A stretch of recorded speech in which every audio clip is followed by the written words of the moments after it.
Bom, já nos exercícios 2, 3 e 5, nós vamos falar um pouquinho sobre a produção do álcool a partir da cana-de-açúcar, tá? Então, no exercício 2, ele dá um esquema aqui de produção do álcool, né, a partir de 1 tonelada de cana. Então, essa tonelada de cana passa pelo processo de trituração, a formação da garapa e do bagaço. A garapa, sobre alta concentração, né, e cristalização, ela permite a obtenção do açúcar escuro e do melaço. O açúcar escuro vai passar por refinação e formação do açúcar comum, que é a nossa sacarose. Já o melaço, ele vai para fermentação, onde a formação do vinhoto, 980 litros, e do mosto fermentado. Esse mosto fermentado passa pela destilação, onde nós obtemos então óleo fúsio, que é um resíduo, e etanol, né, sobrando aí 70 litros de etanol, tá? Então, o que nós podemos concluir com esse diagrama? Que a partir de 1 tonelada, ou seja, 1.000 quilos de cana, ou 1 tonelada, nós produzimos 70 litros de etanol, certo? Aí a pergunta vem logo abaixo. Em 1996 foram produzidos no Brasil 12 bilhões de litros de álcool. A quantidade de cana-de-açúcar em toneladas que deve ser acolhida para este fim foi de aproximadamente, ou seja, a partir de 12 bilhões de litros de álcool, vamos colocar aqui, ó, 12 vezes 10 a nona, que é 12 bilhões de litros de etanol, são necessários quantos quilos de cana, ou seja, quantas toneladas de cana aproximadamente, tá? Como a resposta está em tonelada, a gente vai deixar o valor em tonelada mesmo, certo? Então, quantas toneladas serão necessárias? Então, fazendo os devidos cálculos na multiplicação em cruz, nós teremos que x vai ser igual a 1 tonelada vezes 12 vezes 10 a nona, que são lá os 12 bilhões de litros de álcool. Tudo isso dividido por 70 litros, certo? Isso nos resulta em um total de 0,17 vezes 10 a nona toneladas de cana. Vamos apresentar a tonelada igual na apostila, né, na forma correta. Toneladas de cana, onde, né, notação científica a gente não representa com números menores do que 1. Isso aqui vai se tornar 1,7 vezes 10 a oitava tonelada de cana. Ou seja, preciso muita cana, né, para produzir uma quantidade considerável de etanol, de álcool. No exercício 3, nós temos que ele dá uma tabela aqui com algumas relações, né, de acordo com a quantidade de álcool no sangue e algumas coisas, né, que isso pode provocar no organismo do ser humano, tá? Então, a pergunta é o seguinte: uma pessoa que tenha tomado 3 latas de cerveja provavelmente apresenta quais essas características? Lembrando que uma lata de cerveja corresponde a 0,3 gramas por litro de álcool no sangue, tá? Então, 3 latinhas é 3 vezes esse valor aqui, que dá um total de aproximadamente 0,9 gramas por litro.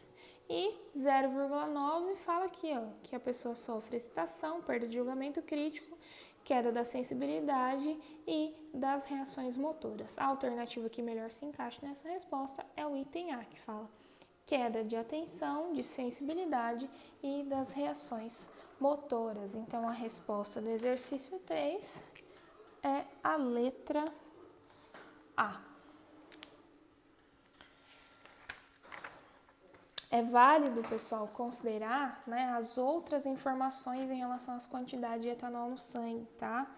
O álcool é uma droga, né, lícita, mas é uma droga que causa vários malefícios, tá? Então, nós temos aqui, conforme ao aumento da quantidade de etanol no sangue, há também um aumento aí das nossas perdas motoras e psicoativas, certo? Então, nós temos aqui, ó, confusão mental e perda da coordenação motora a partir de 1,8 a 3,0, estupor, apatia, vômitos e desequilíbrio ao andar de 2,7 a 4 e de 3,5 a 5, um coma e uma possibilidade de morte, tá? Devido ao excesso, né, ao abuso do uso de álcool, tá? Então, é algo que deve ser considerado. Vocês ainda nem têm idade para usar, né, fazer uso desse tipo de droga, mas vocês têm acesso às pessoas, né, que usam, têm contato com as pessoas, então zelem, né, pelos seus familiares e amigos, porque álcool, né, apesar de ser uma droga lícita, não é brincadeira, assim também como o cigarro, mas isso é uma discussão para uma outra aula. No exercício seguinte, que é o exercício 5, a pergunta já muda um pouquinho. Lá no exercício 5, ele fala sobre as reações da produção do etanol, certo? A partir, né, da cana-de-açúcar, tá? Então, as equações do exercício 5, elas estão presentes no exemplo da apostila de vocês, certo? Então, a primeira equação fala o seguinte. Então, a gente tem lá C12H2211 reagindo com água, formando, certeza lá, C6H12O6, mais, que é glicose, né? Mais frutose. E qual que é a fórmula da frutose? Bom, nessa aqui a gente consegue usar a lógica da lei da conservação das massas, né? Que a gente aprende aí sobre Lavoisier, tá? Então, se eu tenho aqui, ó, 12 carbonos e aqui só aparece 6, significa que aqui precisam aparecer mais 6 carbonos, certo? Se eu tenho hidrogênios, ó, tenho 22 com 2, 24. Aqui só aparecem 12, significa que aqui precisa aparecer 12 hidrogênios. E oxigênios eu tenho 11 com 1 aqui, 12, quer dizer que aqui apareceram 6, quer dizer que continua precisando de 6. Ou seja, a fórmula molecular da glicose é igual à da frutose. O que muda é a sua estrutura física, tá? A sua fórmula estrutural, mais correto de dizer.